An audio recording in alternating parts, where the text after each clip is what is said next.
Hello and welcome to another episode of this podcast. Thank you so much for joining. I'm your host, Rebecca, and today I have with me Camille, who is a poet and creative in general. We met, was it in February? Yes. We met in February. Wow. I don't know why it felt like it was last year. I don't know. I literally had to think when I was like, when I was on my way here, I literally had to think about it. And I was like, wait, it's only been a few months. It's only been a few months. No like, way. I feel like I've known you for at least a year. Yeah. So, but no, we met in a salsa studio. And I don't know, as soon as we started talking, like there was no small talk, which was great. And I think I asked you point blank, like, do you write? Yes, you did. And I felt like the way that you articulated yourself really lent into the fact that you might. And then you were like, oh, I do poetry, blah, blah. And as a spoken word poet, I'm always trying to recruit people to the poetry scene. So I was like, come do spoken word. And I think you said that you wrote the 2 poems that you performed on the train to the event. And you performed them. And they were like both so beautiful and heartfelt. And yeah, you just have this incredible talent, which was amazing. And Thank you. You're welcome. And so, yeah, I'm really excited about this conversation to just talk about different perspectives on art in general, but also about your journey, and what led you to, where you are now. So I guess my first question to you is, have you always had a creative streak in you, and where do you think that came from? Yes. Short answer. Have I always had a creative streak in me? Yes. I think everybody does. I think people just think creativity looks a certain way. But I think all kids, if you look at the way that they play, there's an element of creativity. For me, that came out in, I would always be making up songs, which I still do.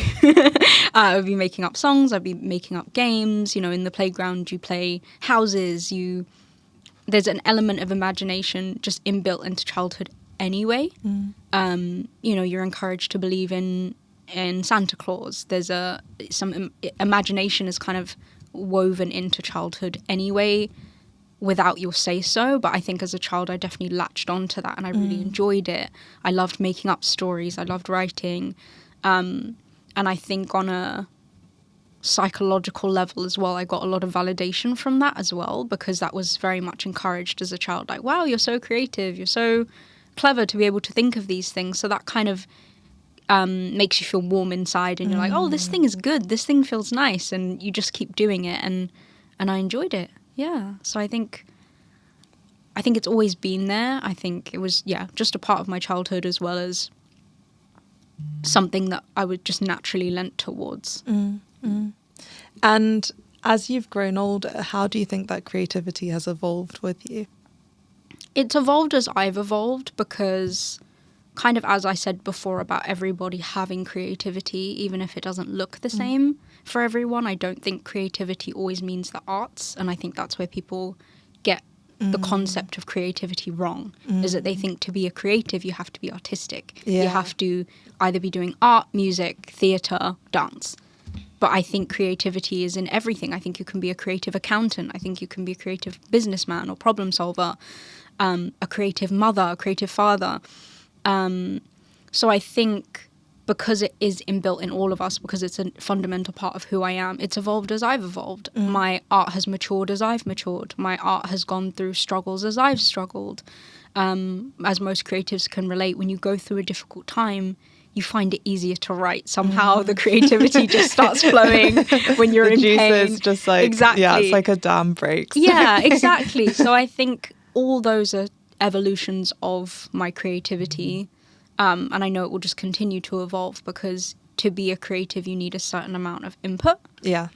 So as life gives you things to write about, to sing about, to play with, it's just going to naturally keep growing. When you say a certain amount of input, can you elaborate what you mean by that, and what you think that, like, what embodies that input for you?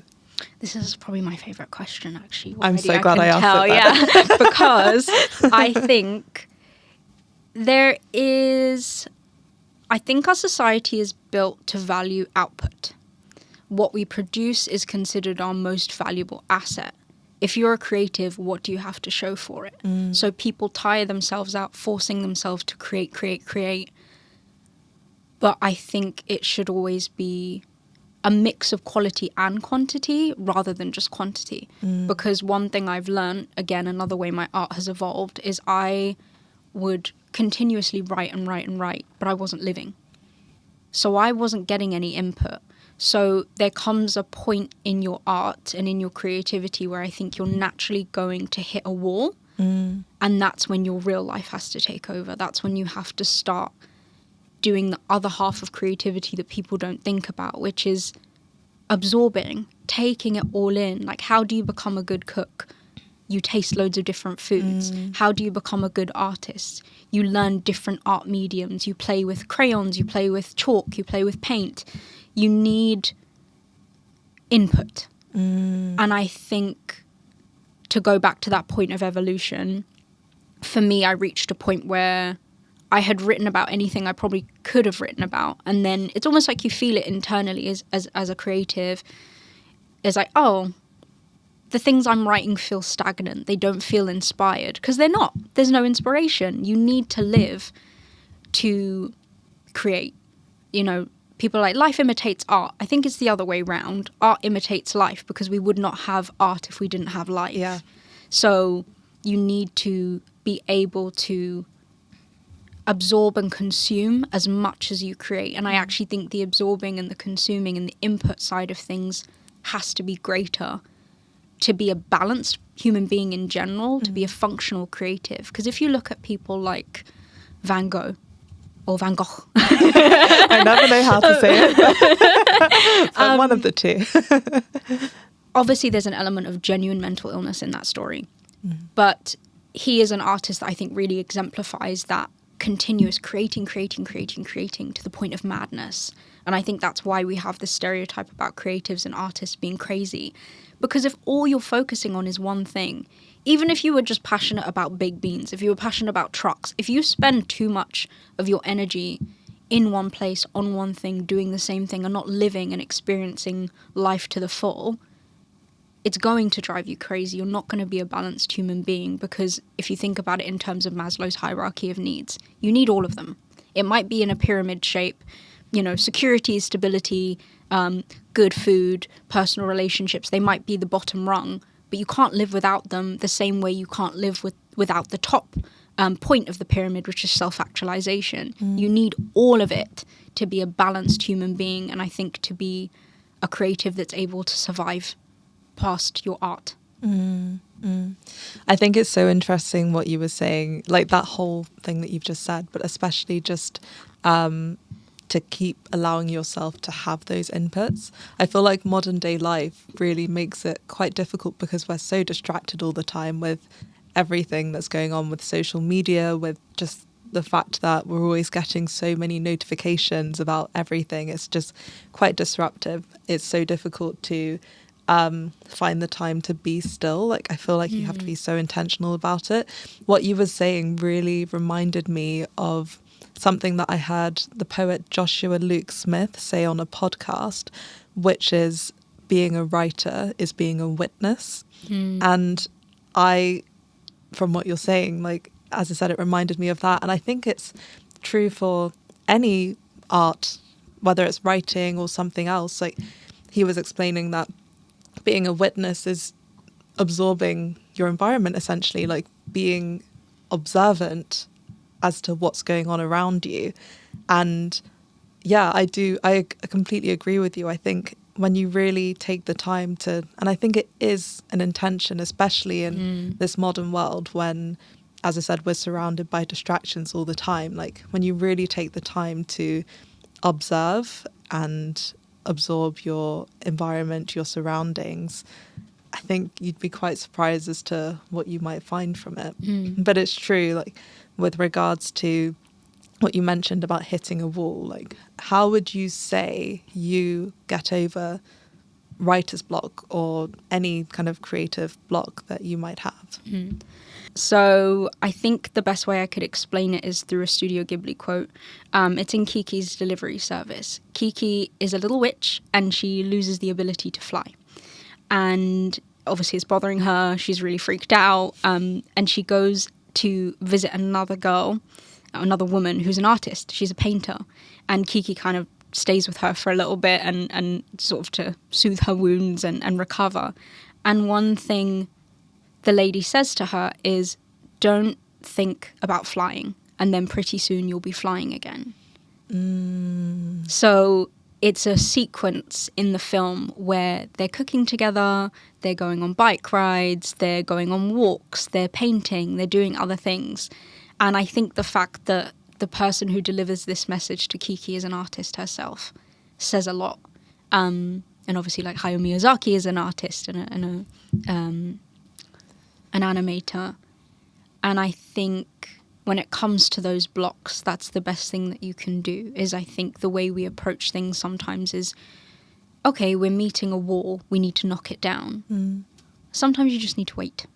Like you said about needing stillness, that's part of it. Some things are alleviated through resistance. Some things are alleviated through waiting. Waiting for things to slow down, waiting for time to do what time does, and kind of letting go of control. So I think stopping, not thinking about it, and living, because life is inherently inspirational. You're going to meet people, you're going to have experiences that are going to inspire you to write. I think anyone that you meet that's gone on some sort of pilgrimage or anything like that, or taken a break from their art and just gone traveling, or they've just decided to focus on being at home or taking care of their kids, something like that, they've found the truth and the value in the art imitates life, because you stop paying attention to the output and you start paying attention to the input. Wow, this thing in my real life is really beautiful. I don't know if you've ever, washed the dishes and, a bubble goes up and you're just like, wow, that's a floating rainbow. And you just fit for a moment, it just takes you outside of yourself and you're like, wow. And then once you go back to writing, I don't even think it's a sense of returning to it in that it comes back to you. Yeah. Suddenly you feel this urge to write again because you're like, I want to write about that bubble. I want to write about that person that I saw on the bus. Or bigger things, I want to write about a loss that I've experienced. I want to write about something new and exciting that's happening for me. Eventually, it comes back to you. I think it's the same force that drives love, is that it's something that you can't hold on to. It's not something that you can control. It exists, and if it visits you, you're very lucky. Yeah. And if it doesn't, don't try chasing after it. Don't try to grab it and control it, because that's the opposite of what it is. It's not something that can be controlled. It's something that is just out there, and you have to be open and available for it to visit you. Okay. I love that because I guess art's kind of like energy or water. Exactly. I think it's kind of like water. Like it's, if you think about the water cycle, it exists in so many different forms, and it's just, it never disappears. It just transitions. Exactly. So if you look at your creativity in those dry spells, that could just be the evaporation stage. I love that. You can't see. I love that you're continuing this metaphor. It's perfect. You can't see the water, but the water's there. It's just in a different form. Yes. Sometimes it's ice. It's solid. It's something that you can rely on. Sometimes it's running through your fingers. Or, you can't control a hurricane. You can't control a tempest. Yes. But yeah, it still exists. I think that's the perfect analogy for it, is it's always there. You just have to wait for it to go through its cycle. I think everything in life does work in cycles. I think we don't pay enough attention to the natural world, in that it tells us everything we need to know about the way that life is ordered, regardless of where you think that order comes from, whether it's divine, whether it's just natural, whether it's a fluke of nature, whatever it is. If you look around us, there is some kind of order. There is a very clear cycle of things in animals, in plants, even in the planets. So it makes sense that we would also have natural cycles that we can tap into. Yeah.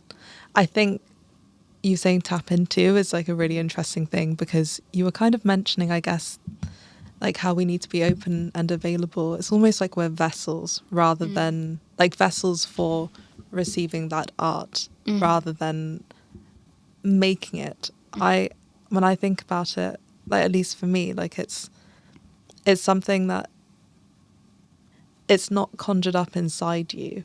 Like it comes into you, but I agree with you in the sense of like you need to be open to receiving that. Exactly. And then from that you can create something, but it's the inspiration comes from elsewhere, if that makes sense. It definitely You're kind does. of channeling almost. Yes, not to get esoteric or anything, but I think that's sometimes what scares people away. Is it sounds people are uncomfortable with the spiritual. There's this belief that something is either spiritual or it's not. That to be spiritual is to be religious, or spirituality inherently means spirits or something like that. But I think, like you said, all I think we mean is energy. It's this ephemeral thing that we can't see. Yes. We can feel it, but we can't see it. And what you said resonates with me, because I think that really helped my relationship with creativity, my relationship with my own art and my writing, is when I was doing The Artist's Way by Julia Cameron, which I absolutely love. In it, she describes creativity as a top-down exercise. She said she believes that people think that creativity is a bottom-up thing, that we think the ideas come from us and we throw them up into the air and like release them to the world, but really it's a top-down exchange. Whatever creative force is up there, whether you call it God, whether you call it the universe, whether you call it nothing, and it just is, the same way air just is, the same way water just is, it trickles down, and it's whether or not you're open enough to receive it, that it comes to you. Because I think the best way I can think of it, have you ever had an idea for something and then you're like, oh, this is a really good idea, and then a few months down the line suddenly you're seeing it like on the shelves at Sainsbury's or something, and you're like, that was my idea. I will die on the hill that even though I was born probably way too late, I believe I invented Spanx. I think that the idea came to me first. An ingenious idea. Yeah, and I was like, wow, this is such a good idea, but I was too young to make it happen. And then a few years later, I see it on sale. I'm like, damn it. Could have been me. Could have been me. And I think that's something we've discussed. That feeling of, oh no, it could have been me, is very real. Yeah. Because we're all unique, we're all special in various different ways, but ideas are energy. I think there is a will behind ideas that they need to exist. And if you're not going to be the person to do it, someone else will. Yeah. Like anything else in life. I completely agree, and have also had lots of experiences, like you mentioned, about how you come up with an idea and then like it's executed by someone else. I do think that there is like a temporal element to it, as in when an idea comes or when it strikes, it's constant. Like these things are constantly in motion. Exactly. And beyond a realm that we might be able to comprehend or see.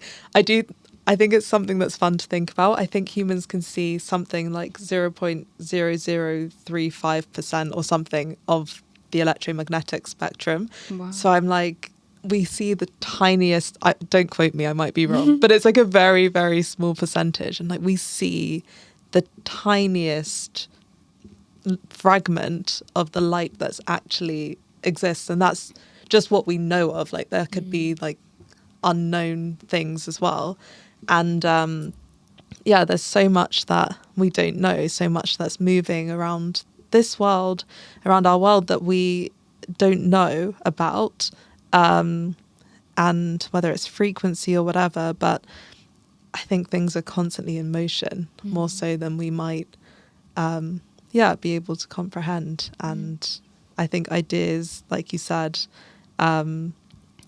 they are like energy. I do definitely agree with that. So you have a podcast, Yes, I do. which you mentioned to me when we met as well. Can you tell the listeners a bit more about the genesis of that? I have a podcast called How the Fuck Do I Love Myself? And I think that's quite self-explanatory. The genesis of the podcast was I asked that very same question in therapy. How the fuck do I love myself? And I could tell that the onus was on me to figure out how. Because I didn't feel like I was getting a clear answer. My therapist is amazing. But we still kept hitting that barrier of like a lot of my personal barriers come from the area of self-love and how much of it I do or do not have. And the only solution is to love myself and to, I think self-love goes hand in hand with self-efficacy. If you do not feel worthy, it's very difficult for you to feel capable. So it's not even a self-aggrandizing exercise where you're like, oh, I need to love myself just because it feels good. It's a necessity because if I love myself, I'm going to be more able to show up. I'm going to be able to be a functional member of society. I'm going to be able to work a job, be stable, have a relationship because I feel that I can. And I feel that I deserve it. I deserve to exist and live as a person in this world with all the benefits and difficulties that come with it. So to go back to the beginning, I guess I've always had quite a tough time with mental health. Life is difficult for many people for different reasons, particularly for children. And we see the aftermath of that everywhere. And whether or not people decide to get help for it is their own personal journey. For me, I chose to get help in a therapeutic setting. I sought out a therapist. I sought out recovery programs. And it really was a period of hibernation, of internalizing, of not thinking about flying until I was ready to fly again. And as I was writing, I'm somebody that thinks in a very formulaic way. I really love steps. If you give me a list from 1 to 10, I'm so excited. I think it's the best thing ever if you can give me a step-by-step guide. And my frustration at the time was that I didn't have a guide on how to love myself. I obviously Googled it, and there was a lot of very airy-fairy answers. Self-care has turned into sort of a capitalist agenda now where it's like, just buy the bath bomb and you'll be fixed. And that obviously wasn't going to help me. So as I was figuring out how to love myself, and to cut a long story short, that involved a lot of healing from trauma. It involved working on self-confidence. It involved working on physical health, which ultimately leads to better mental health. I realized that I was creating the list for myself. I was creating my step 1 to 10 on how to do it. And I have a little sister. We are from a family that we don't necessarily discuss how we're feeling. We don't sit down and have long podcast-style conversations about our upbringing and our traumas and what we're going through. But I felt that if I needed this, one day she's going to need it. And one day someone else's little sister's going to need it. So again, it's art. I wanted to immortalize it. I wanted everything I learnt not to be lost. And that's where the inspiration came back, because in that period of my life, I was very dry. I had no inspiration. I wasn't writing. I wasn't creating. And as I was absorbing, I was reading books. I was listening to podcasts. As I was absorbing, suddenly I was generating the energy that I needed to create my own output. And I kept, again, to go back to ideas being a top-down thing, this is probably the best example that I have of it being out of our control, is that I was doing the Artist Way at this time as well, and there's an exercise in there where she tells you to ask God, ask the universe, give me an idea and see what happens. Instead of thinking, what idea can I generate? See what falls into your mind. And immediately I just felt like I sensed or heard the word podcast. And immediately I was like, no. I was like, that's not for me. Literally, this was the one situation where I was like, actually, someone else can take this one. I was like, podcast? What do you mean? Like, with a microphone? How embarrassing. I can't do this. And I couldn't let it go. It kept coming into my mind. Every time I would ask for a different idea, I would be given the same idea. That the answer that I had been given was podcast.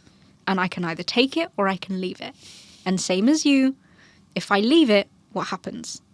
Somebody else is going to do it. And I'm going to be sitting there looking at someone else's self-love podcast thinking, fuck, you can mute that out if you need to. So I need to go back to my point. Yeah, so I started writing, started putting things in an orderly fashion for my own benefit as well as for consumption. It needed to be easy for me to understand so that if I needed to refer back to it, I could, as well as for an audience or my sister to be able to read it and understand and benefit from it. So it's my entire healing and self-love journey in podcast form. It's 10 episodes. Each episode is to do with a different element of healing. One is to do with things like imposter syndrome or physical health, trauma, all of these things that stand in the way of you being able to love yourself. Yeah. And I think if I go back to what we said about cycles and the way things naturally occur in life, I think healing is something that is just as formulaic as the natural world. There's, people talk about different stages of grief. There's certain elements that we need to go through before we're able to heal, before we're able to get to where we need to. And this is the point I was trying to get back to. Thank you. The concept of the wall. Yes. If we think that we have a wall in the way, instead of being angry at the wall and trying to knock it down, it's actually healthy to understand why it's there in the first place. What is it that's creating this block to your creativity, to your healing? But instead we look at the wall and we try and climb over it. We try and go around it. We try and dig a hole under it, when actually we need to understand why it's there in the first place and why it's blocking us from being able to walk through. That's when you can start dismantling it brick by brick. That's a lot easier than trying to avoid it or work with it or around it. Hello. Thank you for listening thus far. We hope you've enjoyed this conversation. Unfortunately, after this point, we had an audio error, which means some of the conversation was lost. But fear not, there will be a part 2 to this conversation that we recorded afterwards, which will be released as a separate episode, including one other special guest. So see you next time, and thank you for listening to Project Torchlight.